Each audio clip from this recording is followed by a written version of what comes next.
السلام علیکم ناظرین، آج کی اس ویڈیو میں ہم بات کریں گے مشہور ڈرامہ شیر کے بارے میں، جس کی 26ویں قسط اچانک یوٹیوب پر بند کر دی گئی ہے۔ جی ہاں، جیسے ہی مداح اس قسط کا انتظار کر رہے تھے، اچانک خبر آئی کہ ڈرامے کی نئی ایپیسوڈ یوٹیوب پر دستیاب نہیں۔ شائقین یہ سمجھ رہے ہیں کہ شاید اس کو مکمل طور پر بند کر دیا گیا ہے۔ اس پابندی یا تاخیر کی اصل وجہ یہ بتائی جا رہی ہے کہ 14 اگست کے موقع پر چینل نے خصوصی نشریات رکھی تھی، اسی وجہ سے ڈرامے کا نیا حصہ وقت پر اپلوڈ نہیں کیا گیا۔ کچھ لوگ کہہ رہے ہیں کہ یہ ڈرامہ کسی وجہ سے روکا گیا ہے، لیکن دراصل ایسا نہیں ہے، یہ قسط صرف ڈیلے ہوئی ہے اور امید ہے کہ اگلے دن ہی نشر کر دی جائے گی۔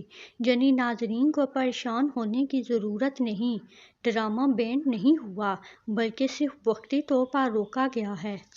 اگر آپ کو ہماری یہ ویڈیو پسند آئے تو ویڈیو کو لائک اور چینل کو لازمی سبسکرائب کر لیں۔